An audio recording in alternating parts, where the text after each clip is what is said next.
Al-Jahiz. Abu Uthman al-Jahiz the Bug-Eyed was a prolific 9th century writer considered to be one of the finest authors composing in Arabic of all time. Born into the poor family of a black cameleer, his witty writing style attracted the attention and patronage of Baghdad's high society, which he proceeded to delight and satirize in more than 120 books. Al-Jahiz's specialty was composing works of adab. This literary corpus sought to represent, through eclectic examples, the mix of good manners and high culture an ambitious government official, court hanger-on, or scribe was expected to possess in order to shine in elite circles.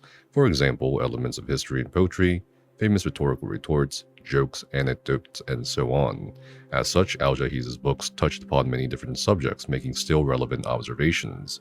In his Kitab al-Hayawan, Book of Animals, for instance, he describes the more than 350 species of animals known at the time, and remarks on how environmental factors create new characteristics in organisms that are passed to the offspring of surviving animals.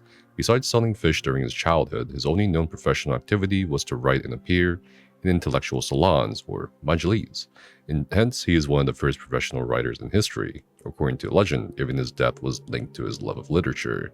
While rummaging through his vast collection of books, he is said to have been crushed by a collapsing bookshelf.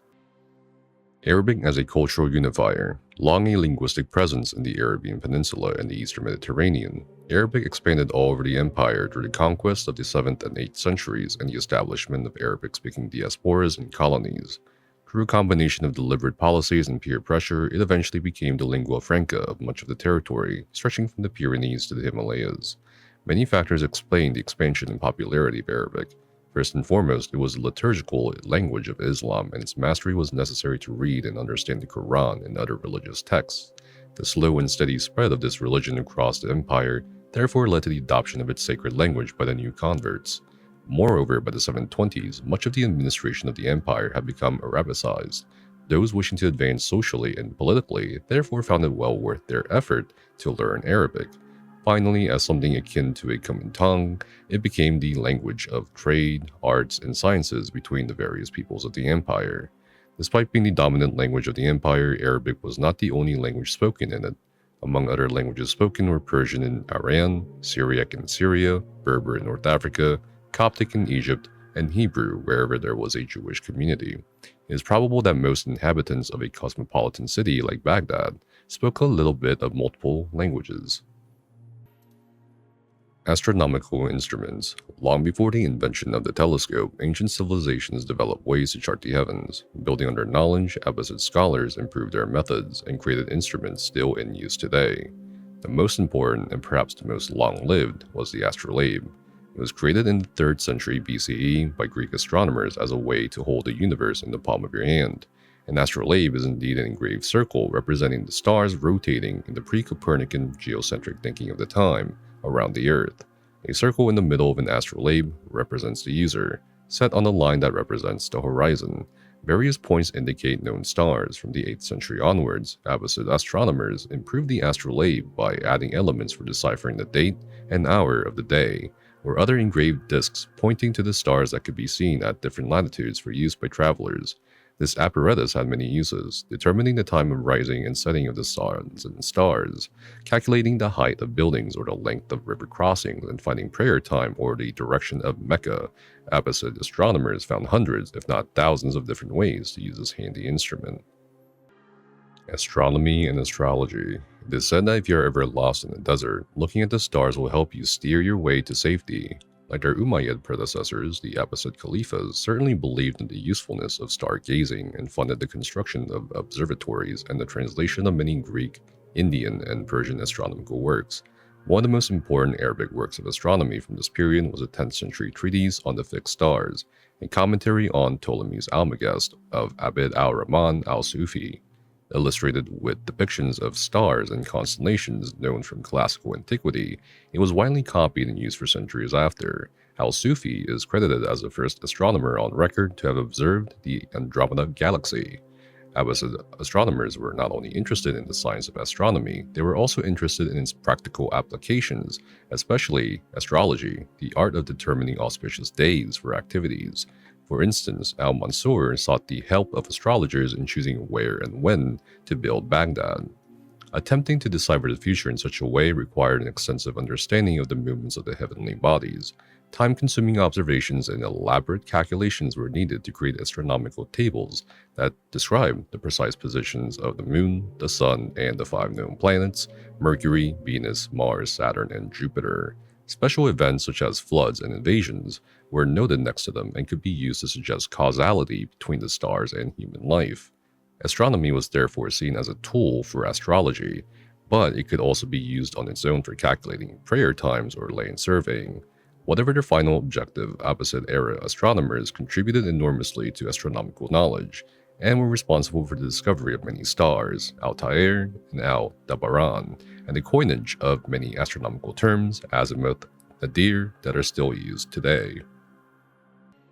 The Banu Musa brothers, sons of an astronomy expert and highwayman from eastern Iran, the Banu Musa brothers grew up at the caliphal court. Skilled political operators, generous scientific patrons, and prolific inventors, they are a perfect example of the elite scholars living in 9th century Baghdad. The brothers' father, Musa ibn Shakir, befriended then Prince al-Mamun while he was governor of Khorasan, eastern Iran, and Uzbekistan. Through this connection, the sons of Musa, Muhammad, Ahmad, and Hassan, were able to receive an elite education after the death of their father. Studying with the mathematicians and astronomers of the House of Wisdom, they acquired multiple scientific, technical, and linguistic skills. They participated in al-Khwarizmi's calculation of the circumference of the Earth, paid for manuscript buying trips to the Byzantine Empire, and published 20 books on various subjects. The most important was the Kitab al-Hiyal, Book of Ingenious Devices, that presented detailed and illustrated descriptions of 100 mechanical devices such as automatic fountains and musical instruments, which applied simple concepts of pressure and water power to wondrous effect. Others were trick vessels, like this jar that separates wine from water. Their personal connection to the caliphs helped them secure important and wealthy positions as architects and city planners responsible for canal construction. Muhammad even participated in complex negotiations to choose a new caliph after the deaths of al-Mutawakkil and his son al-Mutasir. Calculating the Earth's circumference. In Abbasid Baghdad, every scholar knew that the Earth was spherical. They knew it because they had read about it in translated ancient Greek manuscripts, most importantly, Ptolemy's Almagest, which was translated by the great Abbasid astronomer Al-Sufi. They also knew it because they had used simple geometric concepts and trigonometric equations to calculate its circumference. Around 240 BCE, a Greek mathematician named Eratosthenes had used shadows projected by wooden rods to calculate that two cities were separated by 7 degrees, or 1/50th of a sphere. He then multiplied the distance between these 2 points by 50 to get the size of the Earth, within 5% of modern calculations. Sometime around 830, a team of 70 mathematicians, including the famous mathematician Al-Khwarizmi, recreated his experiment. Improving on their predecessor's method, they tried to diminish the risk of error by using points separated by a single degree. Traveling from Baghdad to the surrounding desert and trying to follow a north to south road, they stopped when they reached the point where the elevation of the pole star had changed by a degree. Their calculations were similar to those of Eratosthenes. Later, another scientist, Al-Biruni, got even better results by using a mountain as his measuring rod. Both expeditions were motivated in part by the desire to know the extent of their territory compared to their rivals, and by Islam's requirement to pray facing Mecca's Kaaba, no matter your position in the world, a proof that religious belief and scientific pursuits don't always come into conflict. Healthcare. During the 9th century, Persian physicians brought to Baghdad to heal the Caliph's ailments were given funds to open and operate 6 general hospitals, or bimaristans, places of the sick. These large structures were open to all and doubled as medical schools.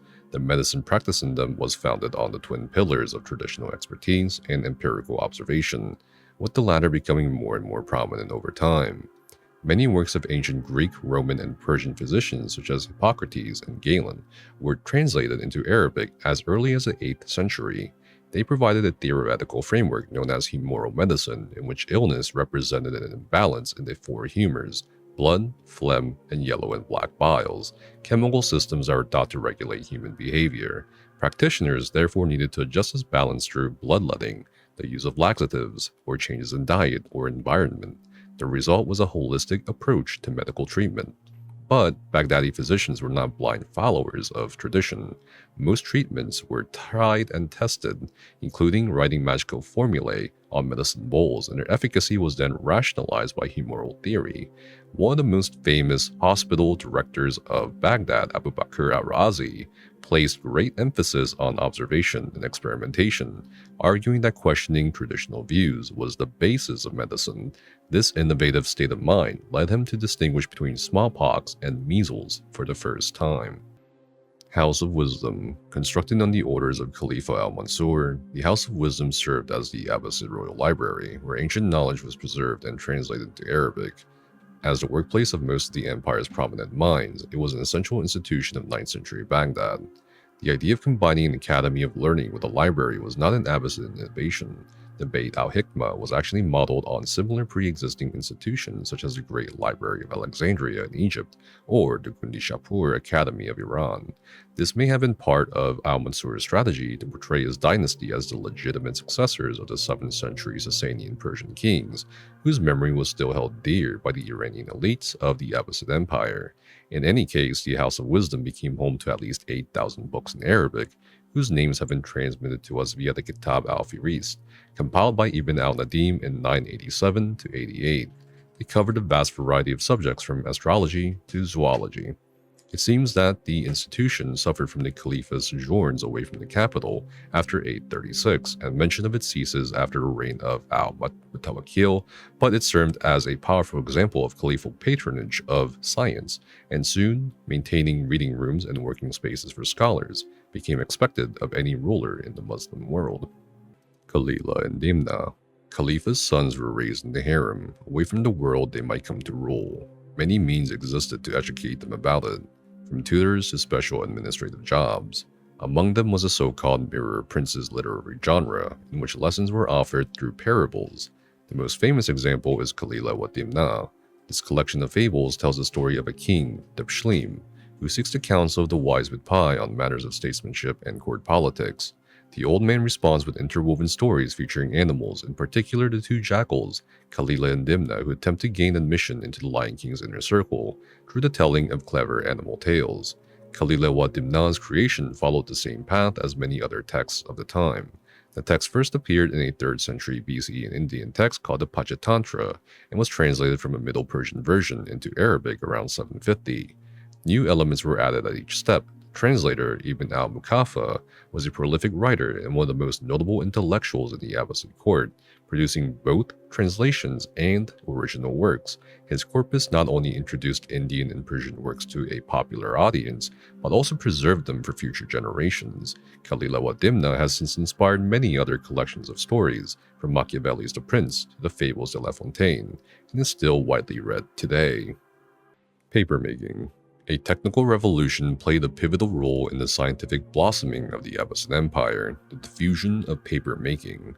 Before paper, humans wrote on clay tablets, silk, rocks, turtle shells, stretched animal skins, or parchment or papyrus. Each of them brought their own challenges. Paper, which can be mass-produced, is an even and sturdy surface and a much more practical writing medium than any of the aforementioned materials. Tradition attributes the invention of paper to a Chinese court official of the 1st century, Kai Lun, though some forms of paper making existed in China for centuries before his time. Its usage became widespread, first in government and then in everyday life.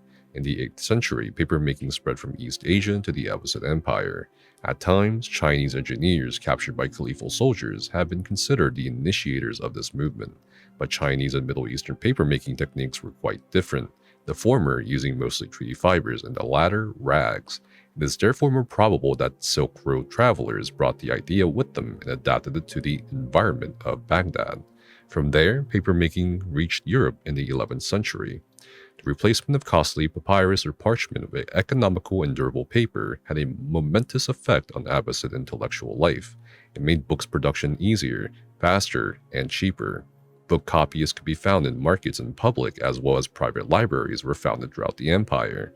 Moreover, the ability to exchange ideas by sending copies of books added to the flowering of intellectual thought across Eurasia, North Africa, and Europe. This gave birth to important discoveries in mathematical, astrological, medical, and technical fields 800 years before the so-called scientific revolution. Scientific method. The Abbasid period was characterized by important achievements that profoundly shaped the pursuit of scientific knowledge. One of the most compelling is the emergence of what we think of today as a scientific method, a culture of checking the results and the data of other intellectuals, whether those were one's contemporaries or famous figures from antiquity, such as Ptolemy. Tools such as his mortar or this alembic were crucial in this activity. The scholars of the time were competing for the Khalifa's patronage and funds. They therefore needed new ways to acquire knowledge and justify their discoveries. This stimulated their thirst for translating the works of science from historical or foreign authors. Checking the astronomical calculations or mathematical proofs of these famous scientists and, if possible, improving upon them or even proving them wrong was a great way to make oneself known. Scholars working in the House of Wisdom therefore feverishly tested and commented on the results of their predecessors and rivals. They replicated experiments and tried to improve their methods and ways of calculation. When their results differed from their peers, they tried to explain why and push their investigation further. The attempts to calculate the Earth's circumference were the reproduction of an ancient Greek experiment by a team of mathematicians, including the great Al-Khwarizmi, and improvements made on this team's methods and results by Al-Biruni are the best examples of this implementation of this system of scientific method and peer-reviewed experiments. Singing and poetry. Sometime around 850, an epic showdown took place on the estate of one of the empire's elite. The two most prominent Kana, or singing girls of the time, Mamunia and Sharia, were invited to a musical contest held to determine which one was the best. Both women had been born into slavery to aristocratic fathers and mothers who were themselves Kana.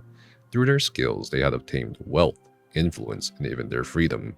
By the 840s, they had become teachers, training other enslaved women who then performed their popular compositions all around Baghdad. Their duel was therefore a much anticipated event even beyond courtly society. Members of each school faced off with songs and poems created by their teacher.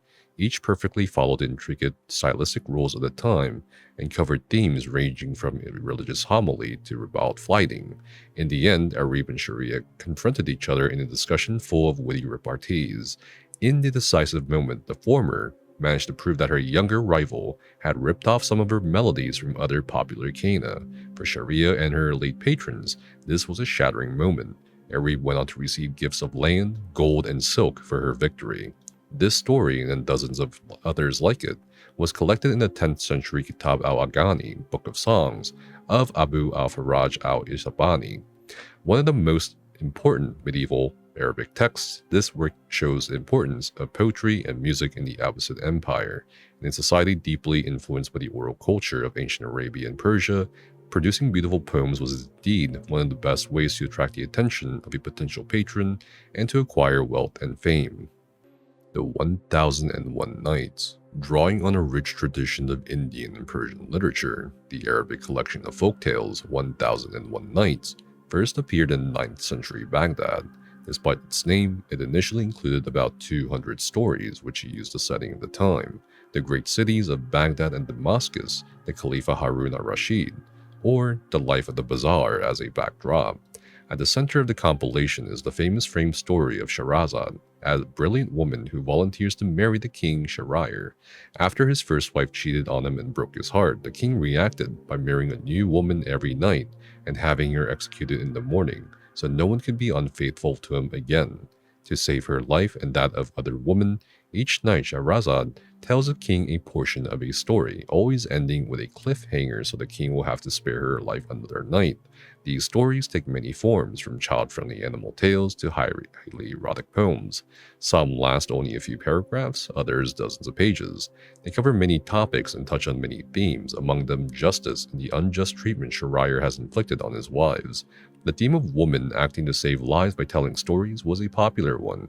Pictured here are scenes from the Sinbadnama, in which the woman of the harem tells stories to save a young prince's life.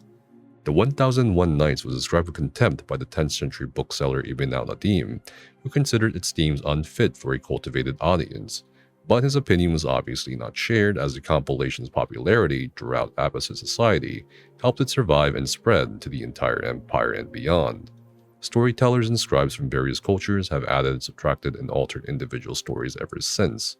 Some of its most famous tales, Aladdin or Ali Baba, were even added as late as the 18th century. This long cross-cultural evolution helps explain the universal appeal of the 1001 Nights. Translation movement. In the 8th century, a well-funded and sustained effort to acquire manuscripts of various cultural origins and translate them into Arabic began in Baghdad. Led by scholars working in the city's House of Wisdom, this movement contributed to the preservation and spread of ancient knowledge while facilitating new discoveries. The Abbasid Caliphs sponsored these translations, and some even took a personal interest in the work of the translators.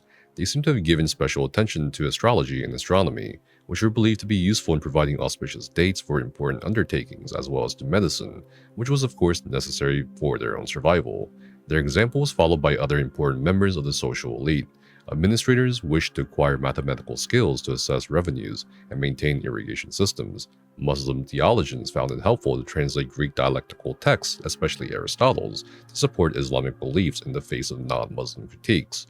Courtiers wanted to establish or solidify their intellectual credibility by reading historical and military books in order to shine in public events.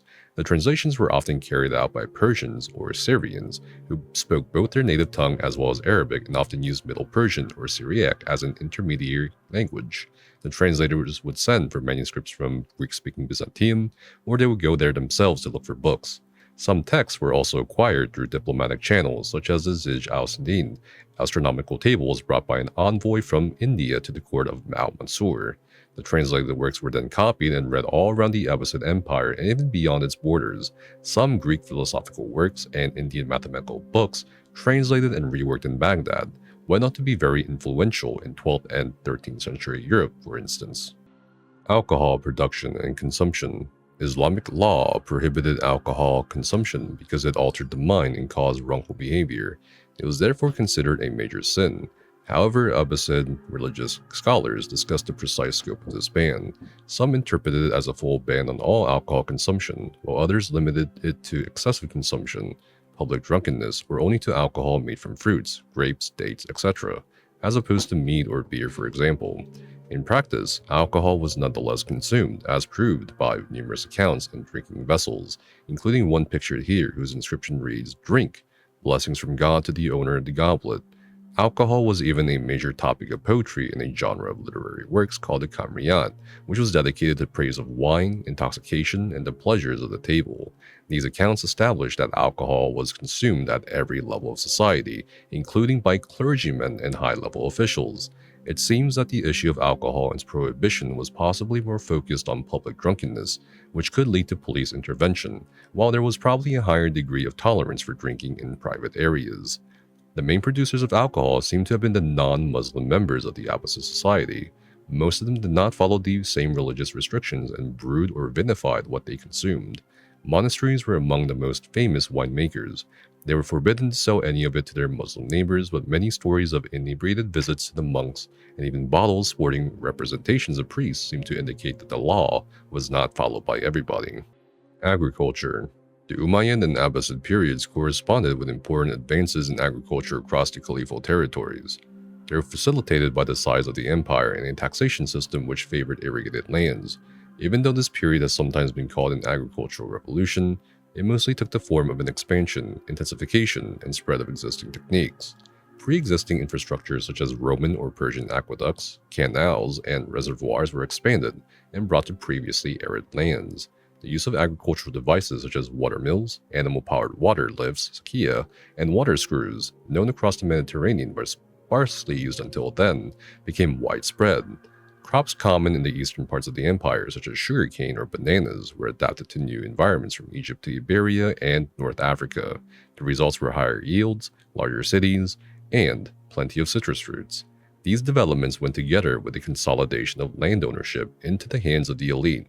Large-scale irrigation works were lucrative but costly and could only be paid for by already wealthy landowners. The Abbasid period is therefore characterized by the expansion of huge estates to the detriment of smaller farmers, leading to widespread discontent. Baghdad's canals. In Baghdad's dry climate, the city's water supply depended on a dense network of natural and artificial waterways, starting of course with the Tigris and its tributary, the Diyala River. Added to these was a system of canals whose construction could be traced over a millennia, and which was restored and expanded by the Umayyads and Abbasids. Around the city, this network was incredibly dense and went from large navigable canals to very narrow trenches. Some of the water was also provided by canals coming from the Euphrates to the west. This massive system fulfilled multiple needs. It provided the city with the water necessary for daily consumption, hygiene, a sewer system, etc. It played a crucial role in irrigating the cultivated lands around Baghdad, turning them into the breadbasket of the city and its growing suburbs. Linked by canals, the Tigris and the Euphrates were also essential communication and trading routes of worldwide importance, used to bring goods and people from the Indian Ocean to the Mediterranean region. Finally, the water system could easily turn into a useful defensive feature when needed. Most of the bridges over Baghdad were in fact on wooden pontoons which could be disconnected or even destroyed in case of attacks. This useful system came at a cost. Maintaining it was extremely labor-intensive, demanding ever-increasing efforts from a large number of free and enslaved workers. Death and Afterlife. In time, rituals inspired by Prophet Muhammad's life started to coalesce into a distinctive Islamic burial rite practiced all over the empire. A unique element was a relatively short mourning period of only a few hours. In this small amount of time, the body was washed in houses or mosques an uneven number of times with perfumed water. Depending on the financial resources of the mourners, the deceased person was dressed with either a dedicated mourning shroud or a clean cloth wrapped an odd number of times, with the best available cloth used for the head. Finally, the body was carried to a cemetery in a procession, bringing together family members, friends, and neighbors. They laid the deceased to their rest on their side, facing Mecca and the eventual judgment of God. The prominence of odd numbers in these practices were related to their signifying the oneness of God in Islamic theology. Every one of these steps was linked to the perception of the afterlife. Those who passed away were believed to be awaiting a day of judgment, in which they would appear in the state in which they were buried.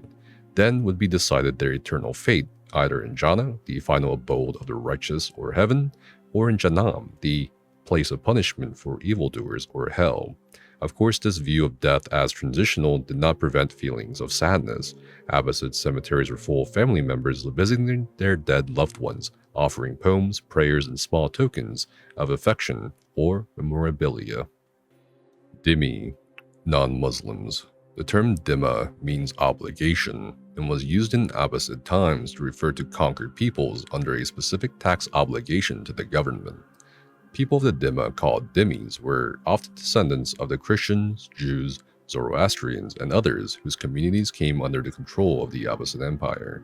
They made up a large part of the empire's population. Their status was justified by Quranic verses distinguishing between monotheistic non-Muslims and polytheistic pagans. The latter had to be converted, while the former were entitled to their life, their property, and their freedom of religion, in exchange for their loyalty and the payment of a tax. Tax receipts like this one were therefore very important to prove their status.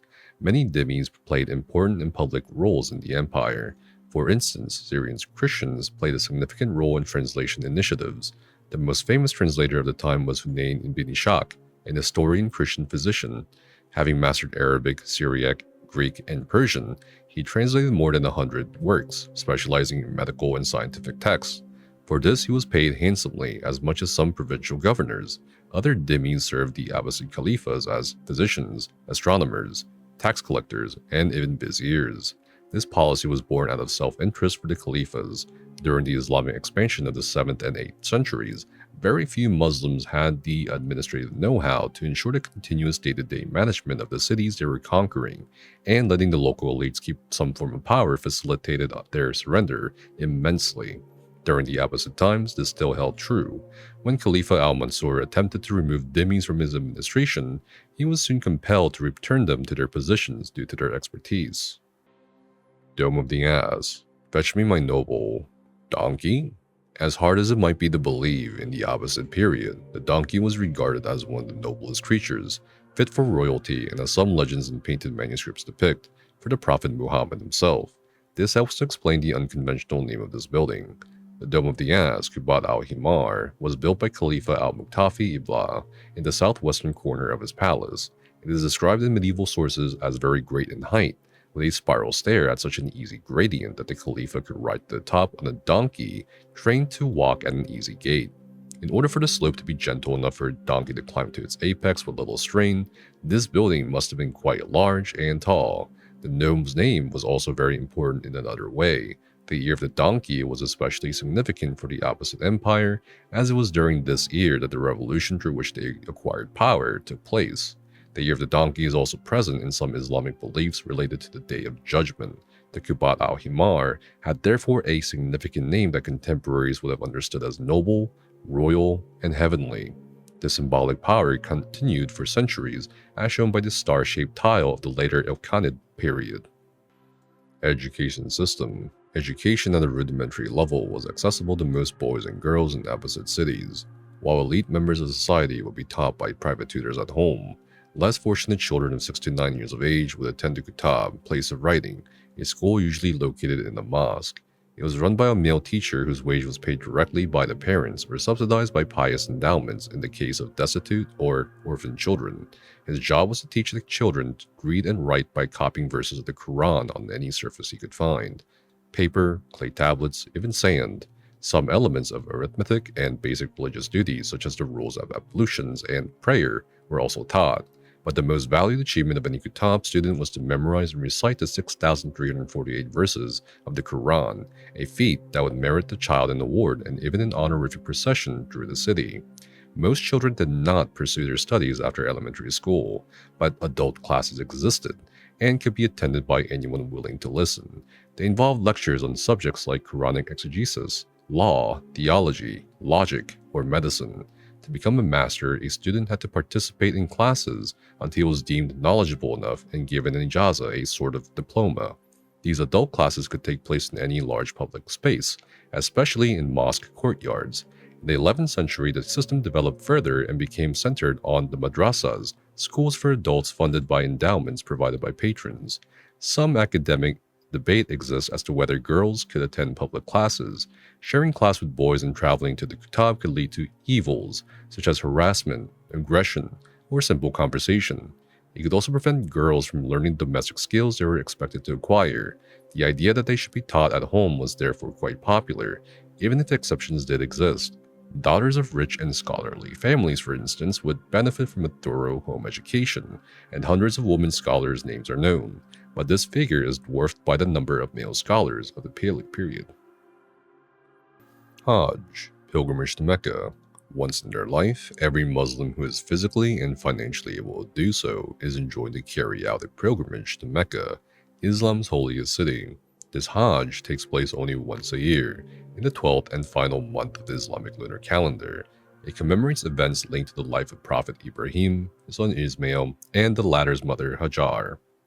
According to Islamic beliefs in Mecca, they rebuilt a temple, the Kaaba or the Cube, which had been created by angels to venerate God and was visited by Adam and Eve, parents of humanity. Over the 5 days of the Hajj, Muslims perform a series of rituals meant to pay tribute to God on the site of his first temple and to symbolize their unity with other believers. All dressed in the same humble white clothes, the pilgrims move in harmony around the Kaaba, symbolically refuse the devil's temptation by throwing pebbles at pillars, and share meals. Crossing thousands of kilometers of dirt and mountainous trails to reach Mecca was a tough and dangerous undertaking for pilgrims coming from all over the Muslim world. Finding and transporting clean water was of special importance, and flasks like these were precious possession for any pilgrim. One of the main tasks of any Khalifa was therefore to assist them by maintaining traveling infrastructures, offering supplies, and patrolling roads. The most famous of these charitable works is Zubaydah's Trail, a network of milestones, wells, fire signals, and caravanserais founded by the first wife of Khalifa Harun al-Rashid. Hammam. Before the advent of modern plumbing made private bathing a widely available commodity, the hammam, or public baths, served as one of the quintessential institutions of any big city of the Abbasid Empire. They played a central role in promoting hygiene and public health, and were one of the focal points of urban social life. By the Abbasid period, public bathing was already an old tradition in the region. Numerous baths have been built by the Persians and the Romans in their respective empires, which served as inspiration for the caliphs. The Umayyads, the Abbasids' predecessors and rivals, are famous for the baths that were an important part of their palace complexes. For example, the bath at Kirbat al-Mafjar near Jericho was a monumental building decorated with lavish frescoes, mosaics, and carved stuccos in the Greco-Roman style. But no city was as famous as Baghdad for the number, the quality, and the richness of its baths. An 11th century author, Hilal al-Sabi, even claimed that the city hosted 60,000 of them. Bathers visited steamed rooms and pools in which the room was set at different temperatures, stimulating the flow of blood and cleaning the body of its impurities through sweat. Hammams were single-sex institutions, with men and women having separate bathhouses or bathing times. They were nonetheless one of the few places where people from different social groups and religious communities could meet to relax and socialize. Poetry contests and commercial, political, and diplomatic discussions were common in these steamy confines. Marriage and divorce. Most weddings were about the union of two families as much as the union of two individuals.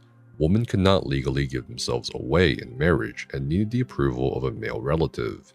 Their prospective husband, who could have briefly met her in the street or in a family-supervised environment, needed to show his reliability by offering a dowry that his future wife would legally own and administer. Once permission was given, a party was organized by the bride's family. The festive scene represented in this ceramic house may well be such an occasion. Some interpretations of religious law permitted men to have as many as 4 wives at the same time, as husbands were required to offer equal attention and resources to each of their spouses, and in some legal schools to obtain their current spouse's permission to marry again. The number of polygamous relationships was actually quite low outside of elite society. Divorce was a normalized feature of Abbasid society. Quranic verses and religious law framed divorce as a right both spouses could claim, though the husband needed only to say it, while the wife had to act through her male relatives. Any motive could be provided and a separation could happen even if the couple had children. In that case though, they would remain with their mother until they reached a more mature age, at which point they could go with their father. Pillars of Islam. Today, Islam is widely understood to be based on 5 pillars, core beliefs and practices that are shared to some degree by every Muslim. The first is monotheism and the assertion of it by the Shahada, a declaration that there is no God but God and that Muhammad is his prophet. To become a Muslim, one simply has to recite this statement with conviction. The second pillar is prayer, performed 5 times a day at set times. The prayer starts with ritual ablutions of the hands, faces, and feet. Then, at the call of a muezzin, caller, Muslims turn towards Mecca and recite verses of the Quran either out loud or silently, while adopting a series of set positions. They can pray anywhere but should attend, if they can, a public prayer every Friday in a mosque to experience a feeling of fellowship. The third is almsgiving of a set amount of one's wealth in order to support less fortunate members of the community. The fourth is fasting from the first to the last light of the day during the holy month of Ramadan. It is considered a period of introspection on one's real needs and of openness to and compassion for the less fortunate. Finally, every Muslim who can should make a pilgrimage to Mecca at least once in their life, dressing in the same humble white clothes as their fellow pilgrims to emphasize everyone's equality. The 5 pillars are alluded to in the Quran and in anecdotes about the life of the Prophet Muhammad. However, the details of their application have evolved over time, giving way to small differences in the practice of Islam between various Muslim groups. Textiles. In Abbasid Baghdad, fabrics were everywhere, with doorways hung with curtains, hangings dividing private spaces from otherwise open colonnades, bare unpaved floors covered with mats or rugs, and halls through which marched richly clothed personages. This colorful decor was created in various production centers throughout the empire. Its skilled craftspeople adapted their creations to the means and desires of every part of society. For instance, most Baghdadi homes would not have been adorned with elegant, colorful rugs, but rather fiber mats woven of rushes, straw, and undyed hemp. Their design was usually very simple, with few decorations save for 2 bands of stylized writing that expressed blessings and good wishes to their owner, as is the case with the reed mat pictured here, whose inscription reads, "Complete blessing and universal prosperity and continued happiness and joy to its owner." Some could nonetheless be quite elegant. The mats made in Tiberias and Abadan were described as softer than silk and could be folded in 2 as if made of cloth. Carpet-making techniques and styles were perhaps influenced by the arrival of an increasing number of Gilman soldiers of Turkic origins to the city and its surroundings. Coming from colder regions, they might have introduced and popularized the use of thicker carpets or felts on floors in the home. Abbasid textile workers were also famous for their production of tiraz, embroideries made of precious material, and even gold threads. They served as the Khalifa's personal gift to honored courtiers and ambassadors. Their manufacture was therefore strictly controlled and production reserved for state-run workshops. Often inscribed with the name of the ruler or Quranic verses and distributed in elaborate ceremonies, they were considered incredibly valuable. Abbasid style. Abbasid artisans combined artistic techniques from ancient Greco-Roman and Persian traditions. They used these in new and creative ways that were widely adopted across the empire and created a distinctive Abbasid style. One of its main characteristics was the use of abstracted scrolling and vegetal motifs, repeated again and again. These stylized motifs initially appeared on walls and stucco reliefs, but soon adorned dishes and clothes as well as books. Historians have called it the beveled style, as it is characterized by symmetrical, abstract, vegetal forms with contours that are carved out on a slant. First appearing in the first half of the 9th century in Samarra, this style spread throughout the empire in the course of the 10th century. These motifs were used in combination with other kinds of decoration, for example, painted frescoes and glass mosaics. Abbasid architecture was also decorated with glazed ceramic tiles. In time, covering surfaces with colorful ceramic tiles became one of the most recognized features of Islamic architecture. Animals at court.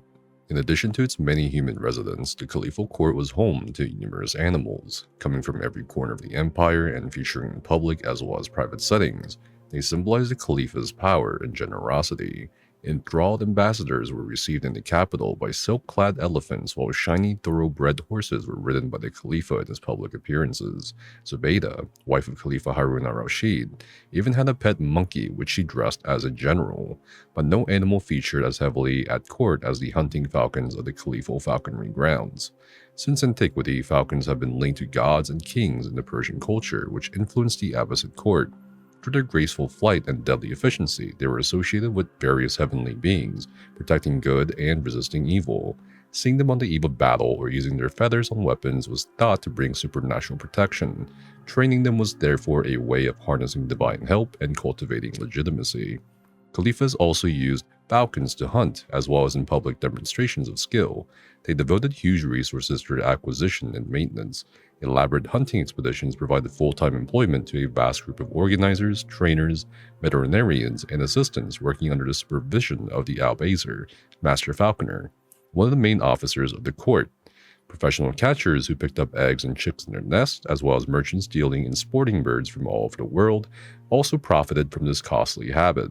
Falcons even featured in poems and training guides. One of the most famous guides, Kitab al-Mutawakkili, was written for Khalifa al-Mutawakkil himself, an avid hunter. Khalifa's mother. The head of the harem was the mother of the Khalifa, who ruled over it as a sort of personal court. Through her direct relation to her son, she could exert considerable control over the empire and act as an essential political player. Most were originally enslaved concubines brought from outside of the Muslim world. After having borne a son to the Khalifa, they could acquire the highly sought-after title of Walad, mother of the child or heir. Though rare in some cases, she could even attain the status of a legal wife, even though the stigma of her enslavement remained and could always be invoked. For instance, Al-Khayzuran, the wife of Khalifa al-Mahdi and mother of Harun al-Rashid, was originally an enslaved Yemeni concubine. A coin bearing the name of her palace complex suggests that she acted as de facto ruler after the death of her husband. Indeed, becoming the mother of the Khalifa would bring her considerable power and wealth. From the heart of the Caliphal palace, Walans used their network of servants, eunuchs, and entertainers to structure charitable foundations, fund important works for architecture and infrastructure, manage their own properties, and treat with potential political allies. But attaining this status implied political struggles. After giving birth to her son, and Walad's priority became convincing the Khalifa to name her child as official heir. This put her on a collision course with the other women whose sons could claim the caliphal title, and their supporting factions.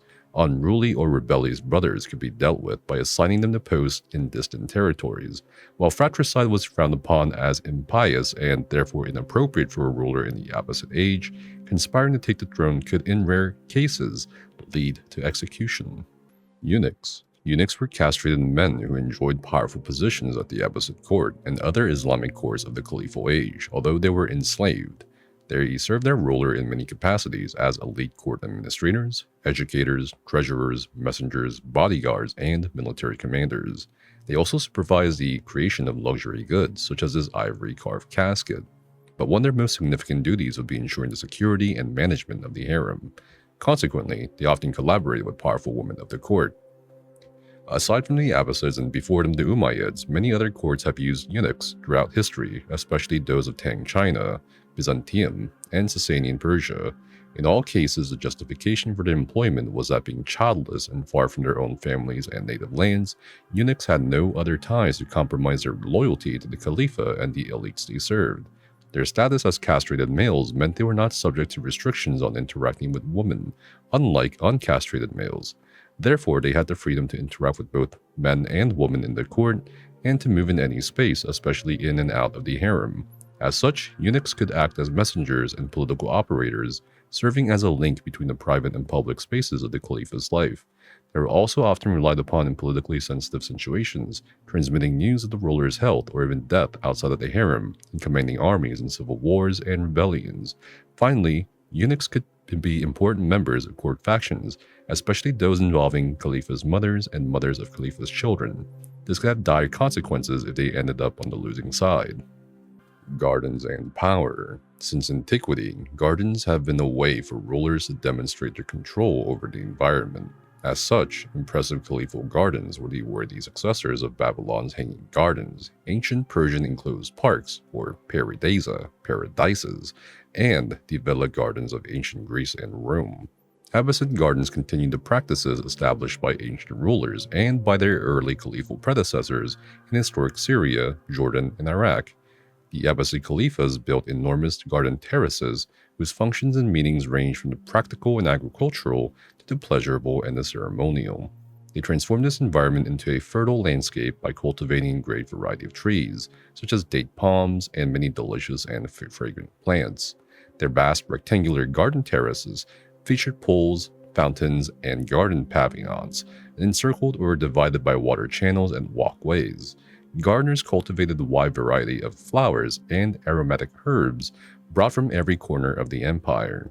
Gardens were carefully staged areas enclosed by walls and planted with trees that offered protection from wind and sand, and boasted sophisticated hydraulic systems that managed precious water while also artfully displaying it. Abbasid gardens were settings for special ceremonies such as caliphal audiences, military celebrations, and poetry contests. They were meant to impress allies and rivals, perhaps especially the Byzantines. Some understood such gardens to be a metaphor for the divine order of the world and as earthly counterparts to the heavenly paradise promised to all Muslims. Harem. The original meaning of the word harem was sanctum, but it came to denote the private apartments of the Khalifa where the women and children of his family resided. As an institution, it is particularly associated with Abbasids, but this seclusion of women was actually a long-practiced tradition in antiquity. For example, Mesopotamian and Persian courts practiced seclusion as a way to both demonstrate a ruler's wealth and ensure the legitimacy of his children. The Abbasid caliphs chose both free and enslaved women to be wives and consorts. Most caliphs were themselves the children of enslaved women. In the 8th century, given that the dynasty was still fragile, most of these women were the daughters of the ruler's political allies. In time, as the caliph's power was solidified and political alliances became less important, they increasingly chose enslaved women as consorts. Such women were highly educated and talented poets, musicians, and significant figures in Abbasid cultural life. Wives and concubines all lived together in the harem with their children, the unmarried, widowed, or divorced sisters of the Khalifa and his mother. The mother managed the community, which ensured the day-to-day running of the harem: servants, educators, cooks, singers, errand boys, eunuchs. Particularly important to this community were the karamanat, female servants who had the capacity to move freely between the harem and the outside world. The complexity and luxury of the caliphal harem did not represent the life of most households. The strict seclusion of women was unaffordable for all but the wealthiest urban families, in which women did not have to play any active economic role. Indeed, outside of the houses of a few elite members of Abbasid society, many women participated actively in the economic and social life of the city. Majlis, or intellectual salon. Entertainment took many forms at the Abbasid court, from elaborate falcon hunting expeditions to buffoons being catapulted into pools. But one type of event epitomized the period: the intellectual salons, or majlis. Used to describe both the social gathering and the location where it took place, a typical majlis featured intellectual debates, musical performance, poetry recitation, and wine drinking. Salons were held in various venues, from caliphal gardens to elite estates. Caliphs sometimes presided over them, but ministers and courtiers were also keen to show their sophistication by hosting their own events. A majlis was indeed an opportunity for refined entertainment for members of the elite, as well as a chance for the guest performers to draw the attention of these elites. Through magisterial lessons on astronomy, lively debates between Muslims and non-Muslims on religious tenets, or free-flowing discussions full of witty repartees and crude sexual jokes, newcomers could expect to make themselves known. Instant fame and fabulous wealth were on the line in the form of sponsorship for one's work, or even a permanent position as a caliphal scholar. Other palaces. Baghdad was the caliphal capital and residence for most of the Abbasid period, but before as well as after the foundation of the city, some caliphs chose to live in other locations. The first Abbasid Caliph, al-Safa, had chosen the city of Anbar, a major crossing point of the Euphrates, occupying an extremely fertile region as its capital. From the 3rd to the 7th centuries, it had been called Pira Shapur, the Victory Shapur, from the name of the Sasanian king Shapur I, who in 244 had won a great victory in the city's vicinity against the Roman army. Choosing this strategic and symbolically important location therefore seemed like a good option, but the city's population was unhappy with what it considered the Abbasid usurpation and defiantly continued to refer to the Caliph's palace as the Hubayra, from the name of the last Umayyad governor of Iraq. When Khalifa al-Mansur succeeded al-Safa, he promptly started looking for a new location for the capital, eventually founding Baghdad in 762. 80 years later, another Abbasid Khalifa chose a new location as his capital. Khalifa al-Mutasim wanted to insulate his army from Baghdad's politics. In 836, he therefore moved his court, administration, and army to a massive new city located 130 kilometers north of Baghdad, Suramanra'a. Samara, he who sees it is delighted. It was a completely new foundation of artificial creation and as such acted as powerful statement of caliphal power. But it was also untenable in part due to an insufficient water supply.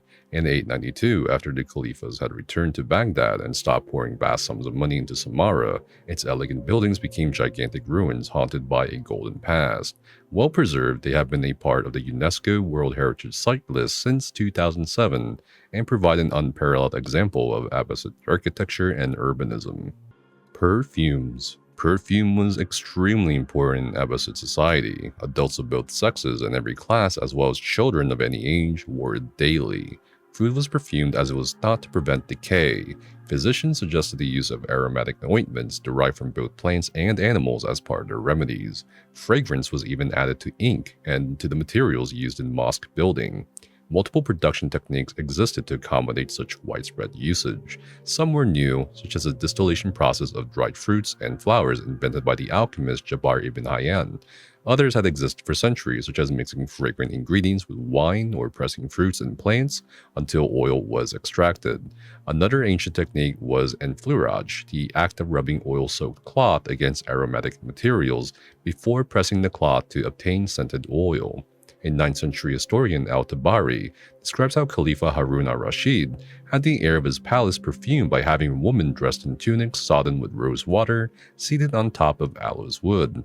Scented oil dripped from their clothes and coalesced with the wood's aroma to make the air heavy with rich odor.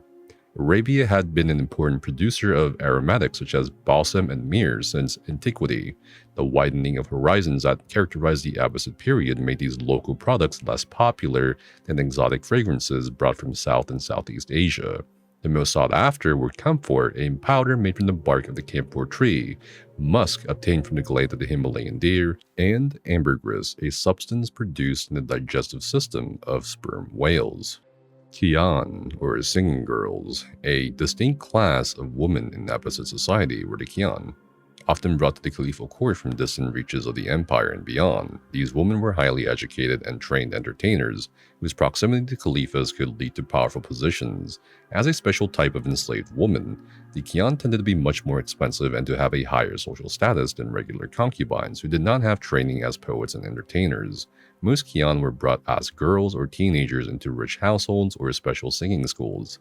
Many would have served in other elite households before joining that of the Khalifa. They would have been tutored extensively in dancing, music composition and performance, poetry and calligraphy by renowned masters as well as by former Qian. These years of training made them some of the leading poets and performers of their time, and a significant proportion of medieval Arabic female poets whose work survives today were Qian. Amongst them, the most famous was Arib al-Mamunia, whose skills made her rich, influential, and eventually free through a career spanning the courts of 5 caliphs. Table manners. Sharing meals and drinks was an essential part of life at court. For hosts, it was a way to display their generosity. For guests, to entertain a potential patron and to enjoy a free meal. Therefore, displaying good table manners was supremely important for all as a way to demonstrate their social status and sophistication. In his Kitab al-Bukala, Book of Misers, Al-Jahiz uses short anecdotes to instruct the reader in proper etiquette. At the time, a typical feast at the court or in the house of a rich Baghdadi was held in a reception room where guests socialized, sang, and drank until dinner was served. Everyone then ate from a communal bowl, pot, or large tray set on the floor or on a little table. Elegant glassware like this cup, whose inscription offers God's blessings to its owner, was a feature of such feasts. During the meal, one should show patience and restraint in his appetite or risk being known as a pot picker, or one who picks from the pot before it is served, or a fast pitcher, one who stuffs his mouth with bean stew, parsley broth, and meatballs before swallowing it all at once. Exhibiting selfish or disgusting behavior such as licking one's fingers and then dipping them in the communal sauce was a major faux pas. Zubaydah bin Jafar. Zubaydah bin Jafar, daughter of Jafar, was one of the most famous of the Abbasid princesses. Her charitable and pious foundations made her a well-loved figure in her time, a figure whose memory lives on as a recurring character in 1001 Nights. Zubaydah grew up in Abbasid court of her grandfather Khalifa al-Mansur. Legend tells that he chose her name, Little Butterball, to describe how she was the best part of the family, just like butter is the best product of milk. After marrying her cousin Khalifa al-Harun al-Rashid, she became a powerful political operator and generous patron in her own right. Her most famous endeavor was the improvement of a pilgrimage route leading from Iraq to Mecca, later called the Darb al-Zubaydah or Zubaydah's Trail. This was an important charitable project towards which she directed extensive resources. She built herself a large and lavishly furnished palace in Baghdad, in which she hosted her own intellectual debates, poetry recitations, and theological discussions. At the death of her husband, her son Al-Amin succeeded him as Khalifa. A civil war soon erupted between Al-Amin and his half-brother Al-Mamun, with the latter gaining the upper hand and besieging Baghdad from August 812 to September 813. Zubaydah supported her son throughout the siege, moving away from her palace to remain with him in the Round City during the final stage of the fighting. In the end, Al-Amin was captured and executed. She was quickly exiled from Baghdad but came back to the city after a few years. Upon her death in 831, she was buried in what is described as an unremarkable funerary monument.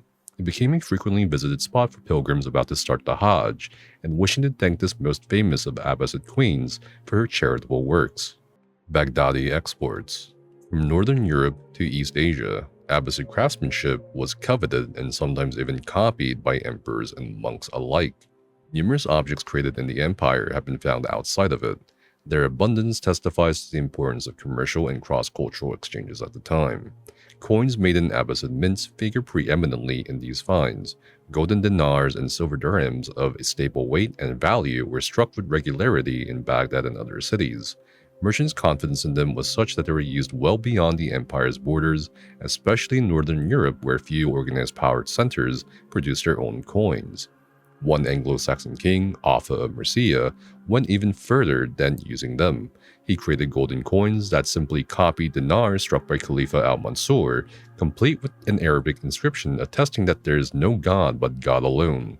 One has been found in Rome and was probably offered by Offa to the Pope. Quite an ironic twist. Glasswork was another popular Baghdadi export. Small and light glass pieces should be carried far away without much effort. Several examples have been uncovered in the Famen Temple of northern China and in royal burial sites from the late Shilla period in Korea. One tiny black glass seal inscribed with Arabic script was even inlaid in the middle of a cross found in the Ballycotton bogs of Ireland. It might have been added there to take advantage of the magical protection some Christians accorded to Arabic writing at the time. Bazaar. The Persian bazaar, or the Arabic souk, was a public market consisting of multiple covered and uncovered stalls. It was the beating heart of any Abbasid city. There, one found both staples of everyday life and exotic delicacies, along with local merchants and travelers from faraway lands. Baghdad's Great Bazaar served as a permanent public space where men and women could gather, socialize, and purchase daily food, basic materials, and other useful objects. In its galleries, they would find hardworking craftspeople like jewelers or shoemakers, but also goods brought from every corner of the empire by caravans. Market inspectors were also a common sight, there to ensure product quality, the use of accurate weight scales, and the full payment of all caliphal fees and customs. In general, markets were organized by product, each area dedicated to specific commodities. The most precious were sold in a specific part of the bazaar, the Caesarea. In Baghdad, the most important of these was the Shahar Suk, the four markets, which had areas dedicated to the sale of horses, fine fabrics, and books, in addition to one for the sale of peoples into slavery. The colorful stalls of vendors selling fabrics made it one of the most glamorous areas of the market, described as a marvel by many travelers. For the Baghdadis wealthy enough to acquire them, Indian muslin, Chinese silk, and embroidered cotton from Samarkand or Cordoba were readily available. Camels. While camels are a mandatory cliché of any depiction of the Islamic world, the so-called desert ships have long been not only an iconic but also a crucial means of transport across Eurasia. Camels were already a well-known method of travel during antiquity, used from Morocco to China. Their wide padded feet helped them keep their balance on any path, while their fatty humps provided them with energy in regions where food was scarce. Moreover, the camels could eat almost any plant, even thorny ones, and turn them into milk or meat for hungry caravanners. They also show great resistance to extreme temperatures, with dromedaries, or one hump, more desert resistant, and Bactrian camels, two humps, more tolerant to cold and high altitudes. They could carry much heavier loads than horses or donkeys, making them perfect packed animals.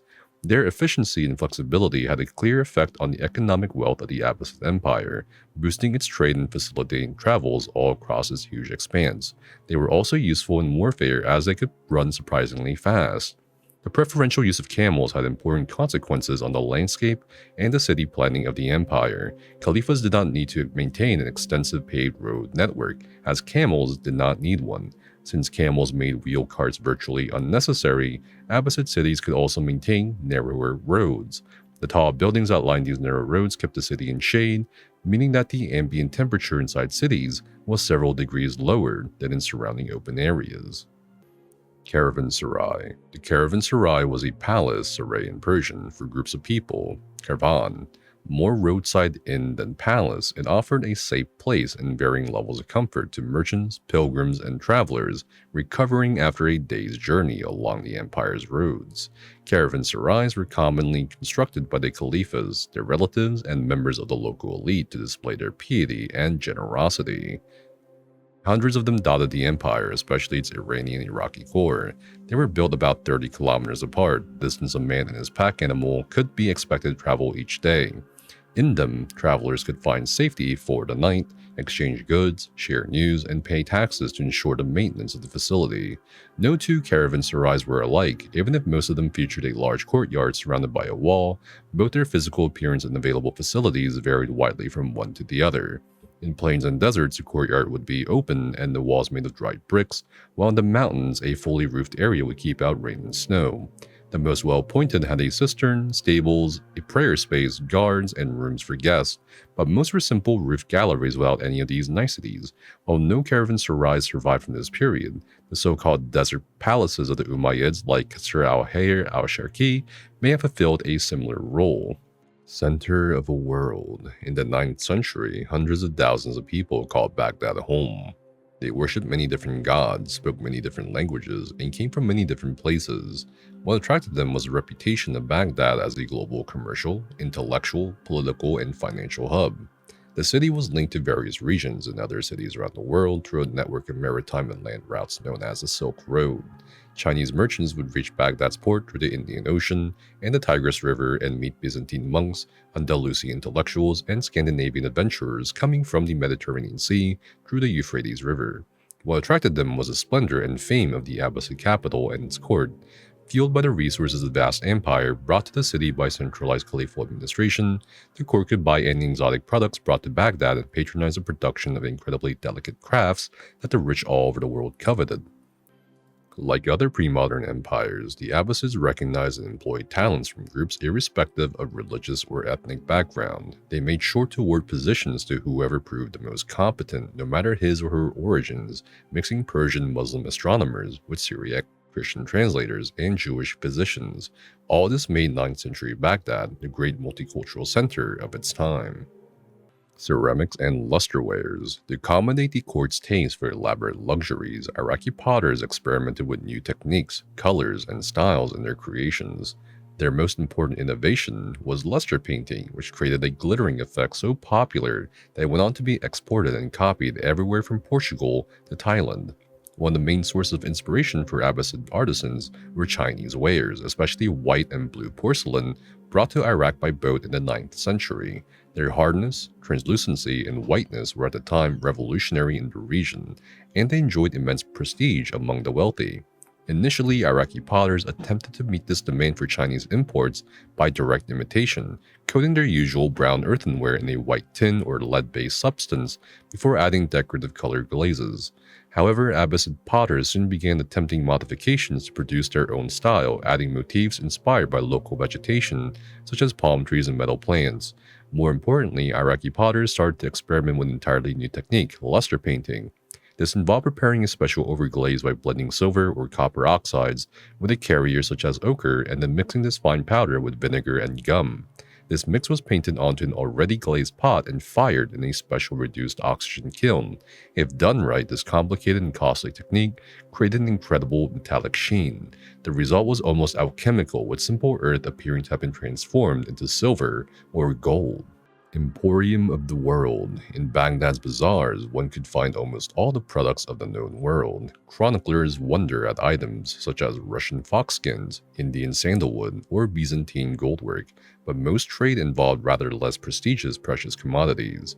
Food staples such as grain, rice, or dates, alongside delicacies such as almonds or sugar, made up the bulk of the loads and shipments. The trade routes also supplied Baghdad with an extensive selection of manufactured goods, from exotic Chinese porcelain to more common Egyptian glass. The style of some of them, such as the Chinese-inspired tricolored splash decoration of this plate, were then copied throughout the empire. Nestled in the midst of these wares were some truly expensive products, which wealthy elites from Scandinavia to China craved, Omani ambergris or African ivory. Most merchants did not specialize in any one type of item, but rather tried to acquire at a low cost whatever commodity they thought they could sell for a profit elsewhere. They then put together their haul in bales, baskets, and ceramic containers, loaded them onto beasts of burden or ships, and ventured to the nearest regional market. With the important exception of the Sogdian traders who ran and managed the various routes of the Silk Roads, merchants rarely went further than a few days away from their home. Besides some extremely important trade hubs such as Baghdad, Samarkand, or Bukhara, the presence of travelers from faraway lands would therefore have been a rare sight, but their goods could be sold and resold all across Eurasia. Expansion of Islam through trade. Islam spread much farther than the limits of the Caliph's territory. In Southeast Asia, China, West Africa, and the Swahili coast, Muslim merchants played a decisive role in the expansion of Islam. The proliferation of faith followed traditional commercial routes through the Sahara, the Red Sea, and the Indian Ocean. In Guangzhou and on the Malabar coast, Muslims built mosques for their own religious needs that remain today as some of the oldest in existence, like this one in Kilwa, Tanzania. But it is the nature of Islam that fostered its spread to their trading partners. Born in the commercial society of Mecca and preached by a prophet reported to have been a merchant, the religion provides a set of ethical and practical prescripts useful for business activities. This code helped to sanction and control commercial relationships and offered a unifying ideology among the members of different ethnic groups, thus providing security and trust, two of the chief requirements for long-distance trade. From Ghana to Malaysia, local leaders permitted Islam in the hope that it would be beneficial for trade. Some were also motivated to establish closer diplomatic ties with the powerful Islamic states or to provide religious justification for their rule. In any case, by the 15th century, Islam had spread, largely through peaceful means to locales in Africa and Southeast Asia. Maritime trading. The Indian Ocean trade routes connected Baghdad to East Africa, India, Southeast Asia, and China.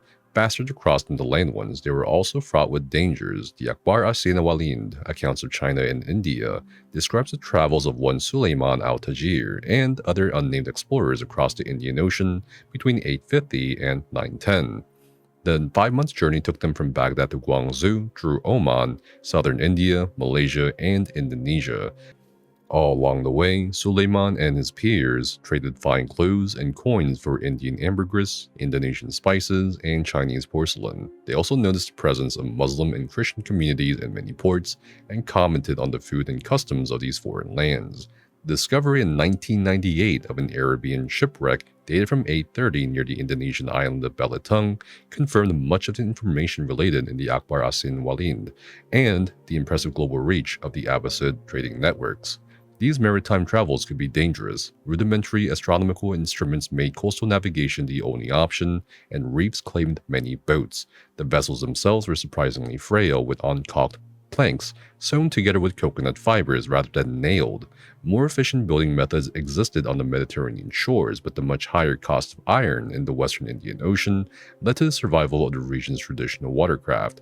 Only disastrous encounters with 15th century Chinese junks and Portuguese caravels forced shipbuilders to alter their plans. Mutasib, or market inspector. In the bazaar, many dangers awaited: rigged weight scales, prices inflated by merchant cartels, and counterfeit goods. Luckily, one could count on the Mutasib, or market inspector, to keep it real. Appointed by the Khalifa himself, the Mutasib had multiple responsibilities. The most important ones were to ensure the use of sound weight scales and measures in the market, and to check that the goods were well made and fairly priced. Other responsibilities could include ensuring trade routes were clear of traffic and that water supplies were not polluted. Falling foul of the inspector or his assistants could be punished in a variety of ways, including fines and confiscation of goods. Being a mutasib was considered a prestigious appointment, which denotes the value Abbasid society put on trade and integrity in the marketplace. The Arabic root from which mutasib is derived has connotations around calculating and accounting. It was also a pious one, as the word itself came from the religious concept of hizbah, the Muslim obligation to command the good and forbid wrong. The market inspector was therefore an important figure of any Muslim city, and only the most knowledgeable and incorruptible were supposed to hold this office. Silk Roads. The German geographer Ferdinand von Richthofen coined the expression Silk Road in 1877 to designate the network of trade routes that connected Eurasia through antiquity and the Middle Ages. Though catchy and well known, this expression is also misleading. There never existed one single road linking China and Europe. Almost no one traveled from one part of the continent to the other, and many goods other than silk were transported. Some geographical constraints, the Himalayas and Zagros Mountains, the Taklamakan Desert, dictated the use of common itineraries, but changing weather conditions or political situations frequently forced travelers to alter their plans. The length of the 12,000-kilometer or 2-year journey meant that few walked the entire route, giving rise to a host of middlemen who exchanged goods without traveling much more than 50 kilometers themselves. Baghdadi glassware could therefore reach Korea without a Baghdadi merchant accompanying it. The overall impression was that of a global network connecting east to west as well as north to south overland routes with Indian Ocean maritime routes. Baghdad, linked to the Indian Ocean by the Tigris River and located near the main valley crossing the Zagros Mountains into Iran, was ideally situated to take advantage of these routes. This was a fact well known to its founder, Khalifa al-Mansur, who, according to the 9th century historian al-Tabari, declared upon the creation of the city, "Here's a tigress with nothing between us and China, and on it arrives everything that the sea can bring." Slavery. Slavery was a key feature of the global economy of medieval societies and was central to the great cities of the Caliphal Age. Data indicates that the majority of enslaved people would have worked in domestic service, with each household maintaining 1 to 2 of them. Sometimes they were depicted in artworks, as here, where female domestic servants are shown attending a noble woman in labor. The enslaved population was therefore considerable, and these men and women played a vital role in Abbasid Baghdad. Theoretically, Quranic law forbade the enslavement of freeborn Muslims. However, in practice, this distinction was murky. The key to being legally enslaved lay in the perception of outsider status, which could be defined by religious practices, cultural customs, or belonging to rival political powers. Thus, in the Abbasid Empire, enslaved peoples were brought from the lands of Rum, or the Byzantine Empire and Christian West, India, China, Central Asia, Africa, and Europe. Enslaved people were most often casualties of war, and all medieval peoples lived under the danger of enslavement by neighboring rival states. People could be prisoners of war, part of a tribute levied on a submitted neighbor state, indebted people, children sold by their parents hoping for a better life for them, or victims of piracy. In the medieval global economy, the sale of people into slavery was normalized and seen as property exchange. Once legally deemed enslaved, individuals cannot escape this status until manumission. Taxes. The Abbasid state relied on taxes in coin or in kind to pay for its numerous expenses. The tax rate depended on the religious status of the taxpayer, with Muslims paying less than their dhimmi neighbors. 4 types of taxes made up the bulk of the Abbasid state revenue. One was levied only upon the Muslims, the zakat. It was a voluntary almsgiving prescribed by the Quran as a necessity for any Muslim who could afford it. Around 730, it became a compulsory tax of 2% of someone's total wealth over a certain minimal threshold. 2 taxes were levied exclusively upon non-Muslims. The jizya was paid by every free, sane, adult non-Muslim male residing in the empire. At the beginning of the 9th century, its rate was 48 dirhams, about 3 grams of silver, for the rich, 24 for the moderately wealthy or the merchants, and 12 for the poor, craftspeople, and laborers. It could be paid in kind, including any merchandise, but not in pigs, wine, or dead animals. Non-Muslims also paid the kharaj, a tax on agricultural land. Its rate is unknown, but it must have been higher than the zakat, as not having to pay the kharaj was considered an important incentive for conversion. Finally, there was the ushur, a tithe on imported goods paid by any merchant, male or female, Muslim or non-Muslim. Its rate could vary, and the value on which it was calculated, such as value of the day or fixed value produce, depended on the time and needs of the government. Its payment was the object of frequent complaint by the empire's inhabitants, and many inmates were sent to prison as ushur debtors. Abbasid Army. The Abbasid Caliphs maintained an expansive professional army. Its main tasks were to defend rather than expand the borders of the already enormous empire, and to ensure the continuous rule of the dynasty. In keeping with the Abbasid Empire's ethnic diversity, the Caliphal army included regiments of various origins. In the 8th century, soldiers coming from Khorasan or eastern Iran and Uzbekistan, who had supported the Abbasids' rise to power, were the most common in the army, while other units included Arabs, established in garrison cities, and Zanj warriors from southeastern Africa. In the 9th century, the Khorasani, considered too dangerous after their involvement in the 811 to 813 Civil War, were replaced with Ghilman regiments of Turkic, Slavic, and Caucasian slave soldiers. This professional army amounted to tens of thousands of troops, settled in mostly urban barracks all around the empire. Among them, a small majority were infantrymen equipped with spears, axes, composite bows, and round helmets. The rest were elite cavalry of chain-armored riders, armed with spears, axes, recurved swords, and bows. In battle, they would mount devastating armored cavalry charges from behind an infantry screen, but most combat involved small border raids and sieges in which a few hundred Abbasid soldiers fought similarly armed Byzantine, Tang, or North African counterparts. In time, they revealed themselves to be just as adept at securing enormous financial and political advantages for their own gain as their Khorasani predecessors. When Khalifa al-Mutawakkil tried to curb these advantages in 861, he was murdered by his own guards, opening a period of anarchy in which different factions within the military vied for influence and control, setting up and toppling caliphs as they went. The Abbasid Empire never really managed to settle down after this chaotic time. Abbasid Revolution. The Abbasids came to power following a revolution 747 to 750, during which family members descended from Prophet Muhammad's uncle Al-Abbas led Arab dissenters, largely composed of troops from Iraqi and Khorasani regiments, against the Umayyad Khalifa in Damascus.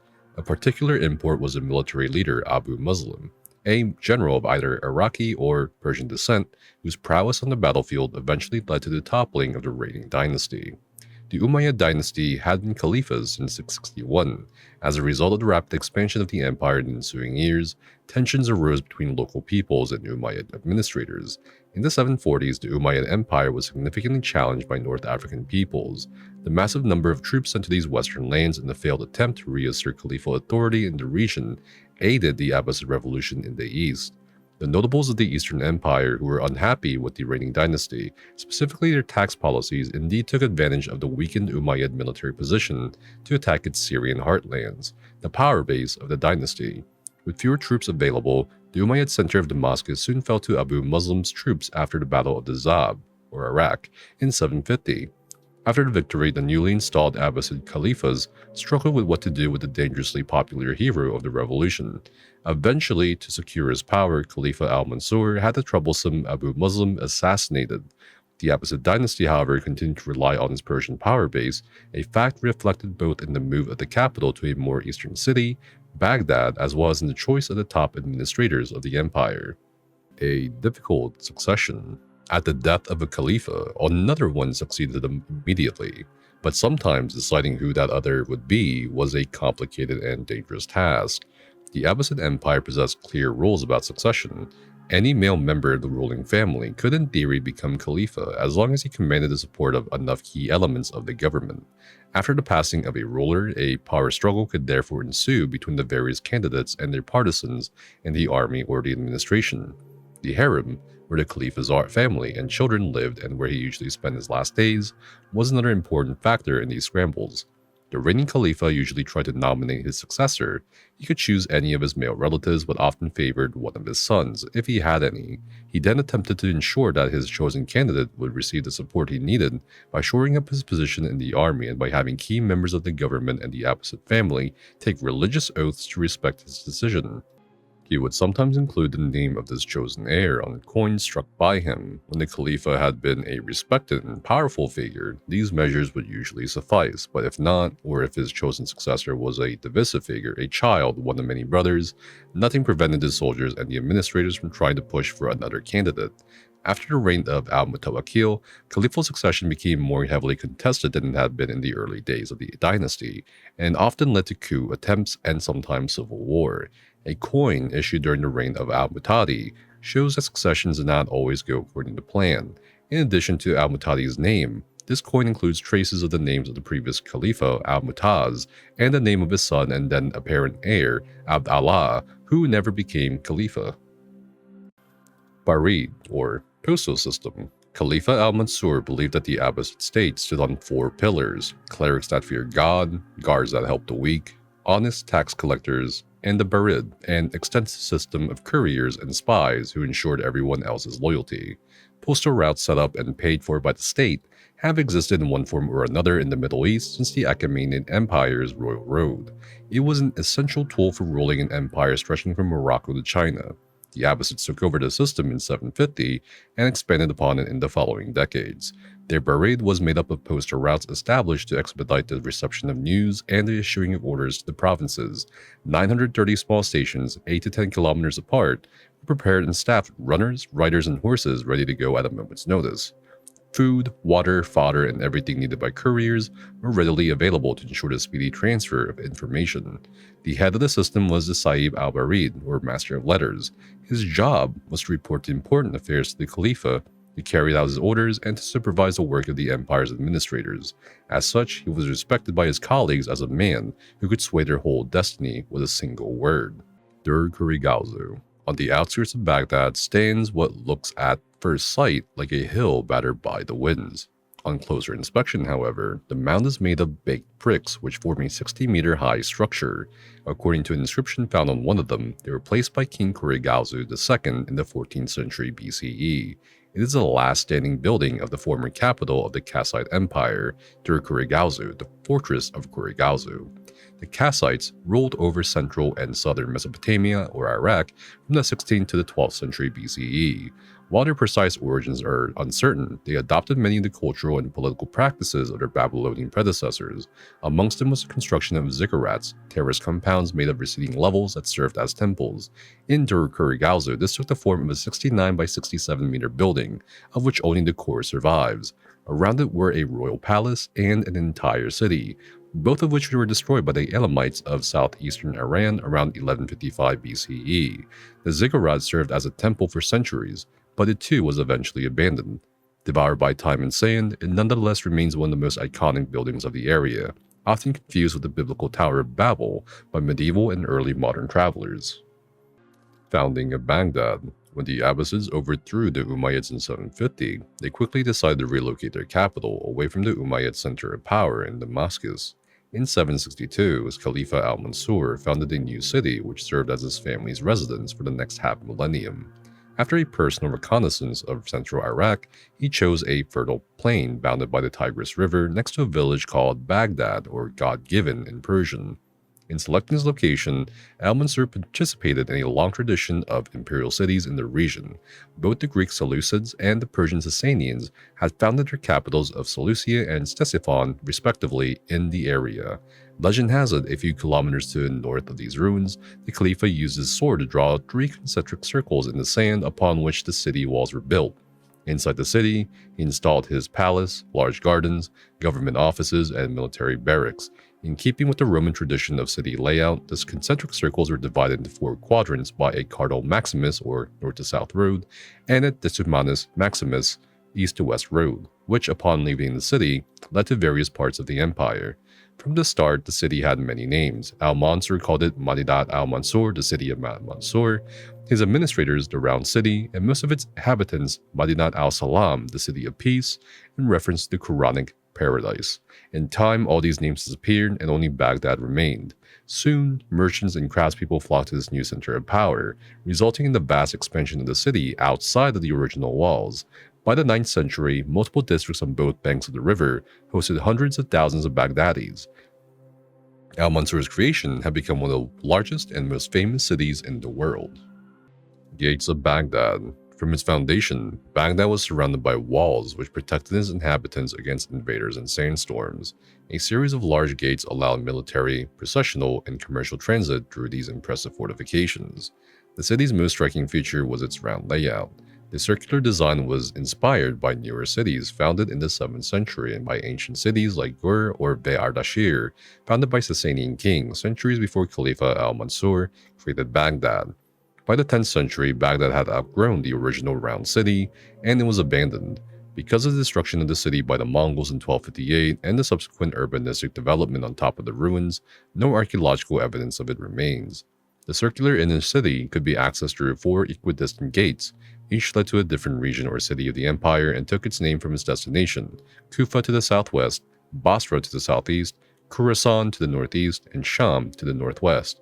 Many more gates dotted the outside wall. Most took their name from a feature or an activity performed in the vicinity, like a pomegranate market or a mill. Some were known for famous events that they hosted. As in other cities of the empire, the Iron Gate was thus called because it served as a gibbet on which the heads of traitors were displayed as a warning to others, most famously Khalifa al-Amin's head after his defeat in the civil war.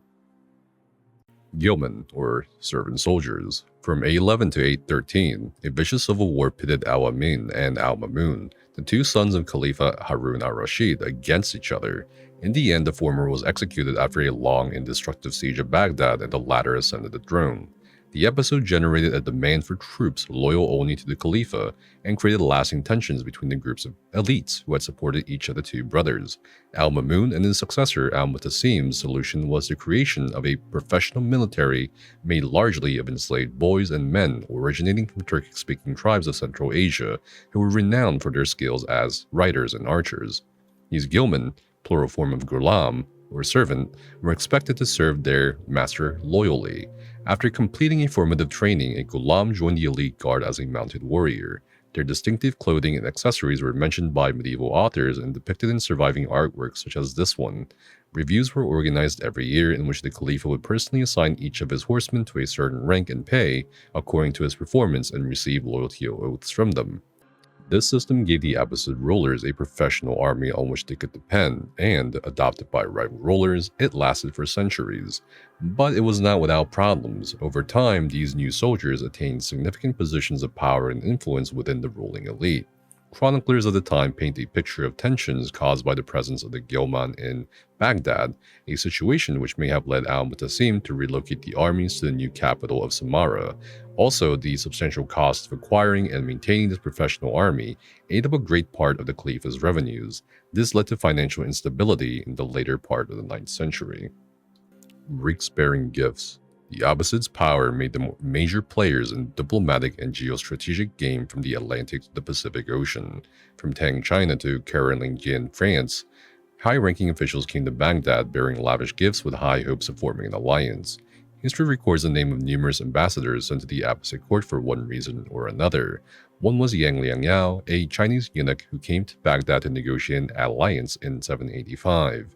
Another was Georgios I of Makuria, a Sudanese prince sent to negotiate tribute owed by his father's kingdom to the caliphate. A third was John Rodinos, a Byzantine admiral who came to negotiate peace and pay ransom for captured soldiers in 917. Each brought gifts of silk, ivory, or precious manuscripts to offer to the Khalifa himself or to the high officials who controlled access to him. The Abbasids also sent emissaries of their own. Between 797 and 809, no less than 3 diplomatic envoys brought tokens of friendship from Harun al-Rashid to Charlemagne, displaying Abbasid imperial power and technological prowess. They are said to have offered to their new ally an elaborate water clock made of brass, on which 12 small horsemen would move around at the end of each hour, as well as an elephant named Abul Abbas. Judges and judicial system. Feeling wronged and aggrieved? Come see your Qadi, or religious judge. His job was to use the Sharia, existing jurisprudence, to ensure peace among Muslims. As such, he could pass judgment on any subject from debt to inheritance disputes, from thievery to adultery. Any free, sane adult Muslim male could become a Qadi. You simply needed to receive an education in Islamic sciences from the adult classes offered around the city. He could then practice law at the mosque or at home. There, he would wait for plaintiffs to present petitions and make their case against defendants. Each of them could produce witnesses and supporting written elements. Guided by Islamic precedent, the Qadi would then issue his judgment. His decision could not be appealed. Depending on the crime, punishments could be discretionary or predetermined. Slandering a neighbor could lead to 80 lashes, while injuring his head would cost you 5 camels. Qadis were also responsible for confirming on a local level that caliphal decisions corresponded to Sharia. They could therefore refute caliphal law on the grounds that it ran contrary to religious law. In order to retain their power over religious authorities, caliphs employed various methods to curb the influence of local Qadis. One such method was the Mazalim court, a tribunal packed with judges nominated by the caliphs. Powers of a Khalifa. The Abbasids' hold over their empire and much of the Muslim community came from the reclaiming of the title of Khalifa. The Arabic word from which it is derived, Khalifa, means deputy and successor. In the context of leadership of the Islamic community, it meant the legal successor of the Prophet Muhammad. Caliphs enjoyed vast political and military powers. They raised armies, levied taxes, nominated judges and administrators, and negotiated diplomatic agreements. But their authority was not boundless, and they required the cooperation of local elites to ensure that their orders would be carried out. Also, while the Caliph's power was theoretically sacrosanct, the democratic principle in Islam that upheld each individual's right to practice her or his faith meant that caliphal decisions could be challenged on the grounds that they did not obey God's law, and many were. Prisons. At least 7 prisons existed in Baghdad, holding anywhere from a few dozen to a few hundred prisoners each. Being condemned to spend time in any of these overpopulated jails was considered one of the worst forms of punishment possible, and there are multiple recorded examples of inmates begging to receive corporal punishments instead. Most prisoners were debtors. The pressures of a life in prison were designed to make them pay what they owed to the state or to other individuals. Inside, they met all kinds of felons, from petty thieves to people convicted of public drunkenness. Criminal offenders were rarely held in prison, as most serious crimes like murder, treason, repeated blasphemy, were punished by death. Some prisoners lived in awful conditions, but this depended on class and rank. Underpaid guards stole what they could from them, including the already insufficient rations of food and water awarded by the caliphal administration. Violence between detainees and the mass use of restraints, which for instance prevented standing for prayer, were other terrible aspects of life in an Abbasid jail. Women had their own jails in which conditions were just as bad. War still existed. Political and religious opponents that the caliphs dared not execute were often sent to the Mutbaq, a prison made of deep wells. There they could await death in total silence and darkness. Seleucia and the Tigris. On the western bank of the Tigris, about 35 kilometers south of Baghdad, rises a small mound known as Tal Umar. Today beaten by winds and separated from the tumultuous course of the rivers by swamps, this hill once dominated one of the largest cities of antiquity, Seleucia on the Tigris. Seleucia was founded at the end of the 4th century BCE by Seleucus I, one of Alexander the Great's successors. Its position at the start of the main road leading from Iraq into Iran, and at the confluence of the Tigris and the canal linking it to the Euphrates, enabled the city to control the movement of caravans and armies during the 5 centuries of its history. This control let it flourish into a commercial hub and royal residence known throughout the ancient world for its Stoic philosophers and Olympic athletes. In time, the Seleucid power waned. In 129 BCE, Seleucia was conquered by the Parthians Arsacids, a rival dynasty. The city's development nonetheless continued uninterrupted until multiple attacks by Roman armies and a catastrophic change in the Tigris riverbed led to Seleucia's decline and disappearance around the year 200. In time, other imperial cities, Ctesiphon and then Baghdad, took advantage of the position that had made it so important for so long and became world hubs themselves. Shurta, or police. In modern Arabic, Shurta translates to police, but in the Abbasid period, the Shurta did not resemble anything like its current equivalent. As an institution, the Shurta is traced back to the Umayyad period, in which it is best understood as a type of night watch, patrolling the cities of the empire with lanterns, similar to this one. Their presence signaled the Caliph's commitment to keeping urban setters safe. At the beginning of the 8th century, the Shurta's role expanded as it became executors of the Caliph's justice, the elite hangmen of the period who could be called upon to enforce capital punishments or to calm dissent. The Shurta was headed by the Sahib al-Shurta, a man whose authority paralleled that of the Mutasib or market inspector, or the Qadi, the judge. This position was particularly prominent in the 7th and 8th centuries when the Umayyad dynasty ruled over the empire. However, as the bureaucracy of the Abbasid Empire expanded, bringing the central state to increasingly distant locations, responsibilities initially given to the Shurta began to fall to the army. By the 11th century, the Shurta no longer acted as caliphal bodyguards, executioners, or suppressors as they once had. The Abbasids and their rivals. As caliphs, the Abbasids claimed political and religious leadership over every Muslim. But despite their assertions, their effective power varied considerably across time and space. Even at the height of their power in the first half of the 9th century, territories under Muslim rule like Al-Andalus or the Iberian Peninsula and the Maghrib eluded their grasp. Their main challengers were the Umayyads and the Fatimids. Members of the Umayyads had ruled the empire as caliphs from 661 to 750. After the Abbasids overthrew and killed most of them, one of the surviving Umayyads, Abd ar-Rahman I, escaped to the Iberian Peninsula and managed to establish autonomous rule there. Claiming the title of Emir or Prince, he never submitted, paid tribute, or sent gifts to Baghdad. One of his successors, Abd ar-Rahman III, founded a rival caliphate in their dynastic capital of Cordoba. In the Maghrib, these Andalusi Umayyads vied for control and influence with their Abbasid rivals, courting and competing with the local dynasties that ruled there. Their rivalry extended to art, including luxury objects like the Cordoban ivory box shown here, made for a prince. Foremost amongst these North African dynasties were the Fatimids. Claiming direct descent from Prophet Muhammad through his daughter Fatima, they established a powerful kingdom in North Africa and Sicily in the 10th century. In 909, they were the first to issue a direct challenge to Abbasid authority by establishing a rival caliphate in the new capital they founded, Cairo. In time, the Abbasids lost effective control of the rest of their empire to governors and local elites, starting with Egypt in 868. By 945, the Abbasid Caliphs still claimed to be the leaders of the entire Muslim community, but their real power encompassed little more than their Baghdadi palace.